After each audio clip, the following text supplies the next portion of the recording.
ಶ್ರೀ ಗಣಪತಿ ಶಾರದಾ ಗುರುಭ್ಯೋ ನಮಃ. ಯತ್ರ ಯೋಗೇಶ್ವರ ಕೃಷ್ಣೋ ಯತ್ರ ಪಾರ್ಥೋ ಧನುರ್ಧರಃ ತತ್ರ ಶ್ರೀ ವಿಜಯ ಭೂತಿರ್ಧ್ರುವ ನೀತಿರ್ಮತಿರ್ಮಮ. ಶ್ರೋತೃಗಳಿಗೆ ಶ್ರೀ ಅಳಸಿಂಗರಾಚಾರ್ಯ ವಿರಚಿತ ಶ್ರೀ ವ್ಯಾಸ ಮಹರ್ಷಿ ಪ್ರಣೀತ ಶ್ರೀಮನ್ ಮಹಾಭಾರತದ ದ್ರೋಣ ಪರ್ವದಲ್ಲಿ ಕರ್ಣನು ಪರಾಜಿತನಾಗಿ ಓಡಿದುದು ಎಂಬ 134ನೆಯ ಅಧ್ಯಾಯಕ್ಕೆ ಸ್ವಾಗತ. ಮಹಾರಾಜ, ಹೀಗೆ ಕರ್ಣನು ಭೀಮನಿಂದ ವಿರಥನಾಗಿ ಮಾಡಲ್ಪಟ್ಟು ಪರಾಜಿತನಾದರೂ ತನ್ನ ಹಠವನ್ನು ಬಿಡದೆ ಬೇರೊಂದು ರಥವನ್ನೇರಿ ತಿರುಗಿ ಯುದ್ಧಕ್ಕೆ ಬಂದು ಭೀಮನ ಮೇಲೆ ಬಾಣಗಳನ್ನು ಹೊಡೆಯಲಾರಂಭಿಸಿದನು. ಎರಡು ಎರಡು ಮಹಾಗಜಗಳು ಕೊಂಬುಗಳಿಂದ ತಿವಿದಾಡುವಂತೆ ಇಬ್ಬರು ಹೋರಾಡಿದರು. ಇಬ್ಬರು ಕಿವಿಯವರೆಗೆ ಬಾಣಗಳನ್ನೆಳೆದು ಒಬ್ಬರನ್ನೊಬ್ಬರು ಹೊಡೆಯುತ್ತಿದ್ದರು. ಕರ್ಣನು ಬಾಣ ಪರಂಪರೆಗಳನ್ನು ಭೀಮನ ಮೇಲೆ ಪ್ರಯೋಗಿಸಿ ಒಂದು ತೀಕ್ಷ್ಣ ಬಾಣವನ್ನು ಅವನ ಎದೆಗೆ ಗುರಿಯಿಟ್ಟು ಹೊಡೆದನು. ಆ ಬಾಣವನ್ನು ಭೀಮನು 10 ಬಾಣಗಳಿಂದ ತುಂಡು ಮಾಡಿ ಕರ್ಣನ ಮೇಲೆ 70 ಬಾಣಗಳನ್ನು ಬಿಟ್ಟನು. ಕರ್ಣನು ತಿರುಗಿ ಭೀಮನ ಎದೆಗೆ 89 ಬಾಣಗಳನ್ನು ಹೊಡೆದು ಒಂದು ಬಾಣದಿಂದ ಭೀಮನ ಧ್ವಜವನ್ನು ಮುರಿದನು. 3 ಬಾಣಗಳಿಂದ ಸಾರಥಿಯಾದ ವಿಶೋಕನನ್ನು ಬಲವಾಗಿ ನೋಯಿಸಿದನು. ಇದನ್ನು ನೋಡಿ ಸಹಿಸಲಾರದೆ ಭೀಮನು 63 ಬಾಣಗಳನ್ನು ಎಡಬಿಡದೆ ಪ್ರಯೋಗಿಸುತ್ತಾ ಅಂಕುಶದಿಂದ ಆನೆಯನ್ನು, ಚಾಟಿಯಿಂದ ಕುದುರೆಯನ್ನು ಹೊಡೆಯುವಂತೆ ಕರ್ಣನನ್ನು ಬಲವಾಗಿ ನೋಯಿಸಿದನು.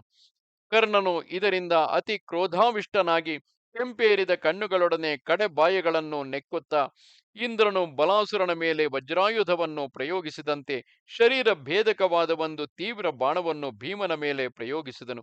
ಅದರಿಂದ ಭೀಮನ ಮೈಗೆ ಗಾಯ ಉಂಟಾಯಿತು. ಇದರಿಂದ ಭೀಮನು ಕುಪಿತನಾಗಿ 4 ಮೊಳದುದ್ದವುಳ್ಳ ವಜ್ರ ಸಮಾನವಾದ ಮತ್ತು 6 ಏಣುಗಳುಳ್ಳ ದೊಡ್ಡ ಗದೆಯೊಂದನ್ನು ಕರ್ಣನ ರಥದ ಮೇಲೆ ಬೀಸಿದನು. ಆ ಗದೆಯಿಂದ ಕರ್ಣನ ರಥಾಶ್ವಗಳು ಹತವಾದವು. ಆಮೇಲೆ ಭೀಮನು 2 ಕ್ಷುರಗಳಿಂದ ಕರ್ಣನ ಧ್ವಜವನ್ನು ಕತ್ತರಿಸಿ ಅವನ ಸಾರಥಿಯನ್ನು ಬಾಣಗಳಿಂದ ಹೊಡೆದನು. ಕರ್ಣನು ತನ್ನ ರಥಾಶ್ವ, ಧ್ವಜ, ಸಾರಥಿಗಳೆಲ್ಲ ನಷ್ಟವಾದರೂ ಬಿಡದೆ ರಥದಿಂದ ಕೆಳಕ್ಕೆ ಹಾರಿ ಕಾಲ್ನಡೆಯಲ್ಲಿಯೇ ನಿಂತು ಬಿಲ್ಲನ್ನು ಮಿಡಿಯುತ್ತಾ ಭೀಮನಿಗೆ ಎದುರಾದನು. ಹೀಗೆ ವಿರಥನಾಗಿದ್ದರು ಕರ್ಣನು ತೋರಿಸಿದ ಪರಾಕ್ರಮವು ಆಶ್ಚರ್ಯಕರವಾದುದು. ಕರ್ಣನು ವಿರಥನಾಗಿ ಯುದ್ಧ ಮಾಡುವುದನ್ನು ನೋಡಿ ದುರ್ಯೋಧನನು ತನ್ನ ತಮ್ಮನಾದ ದುರ್ಮುಖನನ್ನು ಕರೆದು, ದುರ್ಮುಖ, ಅದು ಅಲ್ಲಿ ಕರ್ಣನು ವಿರಥನಾಗಿ ನಿಂತು ಭೀಮನೊಡನೆ ಯುದ್ಧ ಮಾಡುತ್ತಿರುವನು. ನೀನು ಬೇಗನೆ ಅವನಿಗೆ ರಥವನ್ನೊದಗಿಸಿಕೊಡು ಎನ್ನಲು ದುರ್ಮುಖನು ತನ್ನ ರಥವನ್ನು ಕರ್ಣನ ಬಳಿಗೆ ತಂದು ಕರ್ಣನಿಗೆ ಸಹಕಾರಿಯಾಗಿ ಭೀಮನನ್ನು ಬಾಣಗಳಿಂದ ಹೊಡೆಯಲಾರಂಭಿಸಿದನು. ಆ ದುರ್ಮುಖನನ್ನು ಕಂಡೊಡನೆ ಭೀಮನಿಗೆ ತನ್ನ ಪ್ರತಿಜ್ಞೆಯನ್ನು ಪೂರೈಸಲು ಮತ್ತೊಂದು ಅವಕಾಶವು ಸಿಕ್ಕಿತೆಂದು ಮನಸ್ಸಿನಲ್ಲಿ ಸಂತೋಷವಾಯಿತು. ಕೋಪದಿಂದ ಕಡೆಬಾಯಿಗಳನ್ನು ನೆಕ್ಕುತ್ತಾ ಒಂದು ಕಡೆಯಲ್ಲಿ ಬಾಣಗಳಿಂದ ಕರ್ಣನನ್ನು ಹೊಡೆಯುತ್ತಾ ಆ ದುರ್ಮುಖನ ಕಡೆಗೆ ನೆಟ್ಟಗೆ ರಥವನ್ನು ಬಿಟ್ಟು 9 ಬಾಣಗಳಿಂದ ದುರ್ಮುಖನನ್ನು ಕ್ಷಣಮಾತ್ರದಲ್ಲಿ ಯಮಪುರಿಗೆ ಕಳುಹಿಸಿಬಿಟ್ಟನು.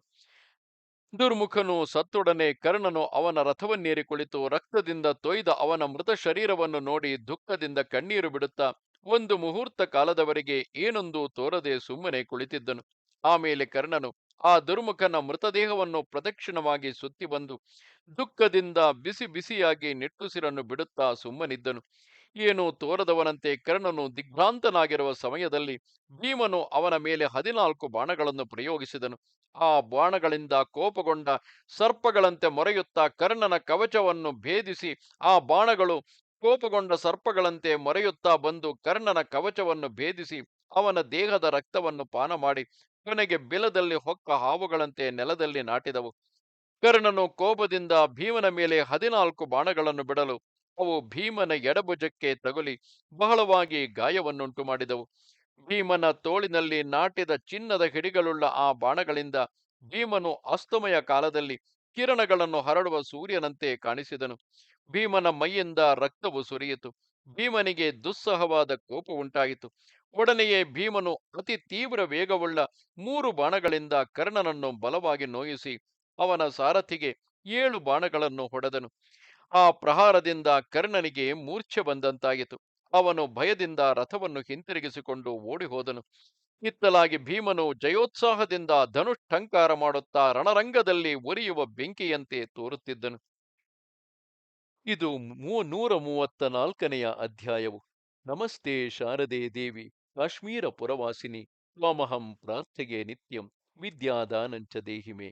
ನಮಸ್ಕಾರ.